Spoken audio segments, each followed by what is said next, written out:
जय श्री कृष्ण में प्रियांशी। आज हम 84 वैष्णवों की वार्ता से वासुदेव दास छकड़ा जी की वार्ता प्रसंग दूसरा सुनेंगे।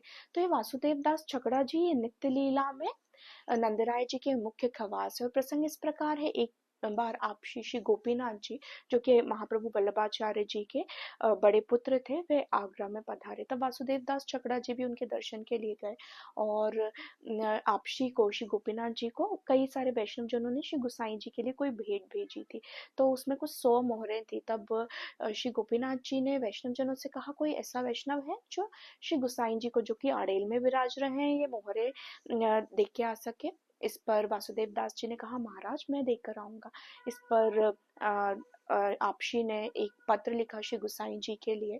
और उन्होंने, वासुदेव दास जी ने वो ही रीति, एक लाख का गोला बनाया, उसमें मोहरे रखी, उसके ऊपर चंदन से चंदन पोत दिया और चंदन लगा दिया और खुद चले। और तीसरे दिन वे आगरा आड़ेल में, जहाँ पे श्री गुसाई जी विराज रहे थे, वहां पर जाने से पहले उसमें से लाख के गोले में से मोहरें निकाली और श्री गुसाई जी के सामने भेंट करी। और जो पत्र श्री गोपीनाथ जी ने श्री गुसाई जी के लिए लिखा था, वे पत्र दिया। फिर श्री गुसाई जी ने उन्हें ये भोजन महाप्रसाद करवाया। और दूसरे दिन वे वहां से निकले और तीसरे दिन फिर वापस आगरा में श्री गोपीनाथ जी के पास आए। श्री गोपीनाथ जी को भी श्री गुसाई जी ने एक पत्र लिखा था। वह पत्र श्री गोपीनाथ जी ने वाचा और बड़े ही प्रसन्न हुए। और फिर वासुदेव दास जी से पूछा कि मार्ग तो बड़ा कठिन था, फिर तुम ऐसे कैसे 100 मोहरे बड़े ही सरलता से लेके गए और जाके दे भी आए।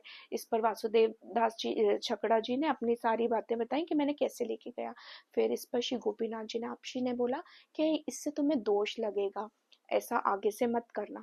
इस पर वासुदेव दास छकड़ा जी मौन रहे। इसके पीछे का भाव ये था कि गुरु कार्य में ये मर्यादा नियम दोष क्यों लगेगा। उन्होंने यहाँ पर पुष्टि रीति को सर्वोपरि कहा, मतलब बताया, और उसी रीति से वो चले। उन्होंने ये नहीं सोचा कि मुझ पे कोई दोष लगेगा।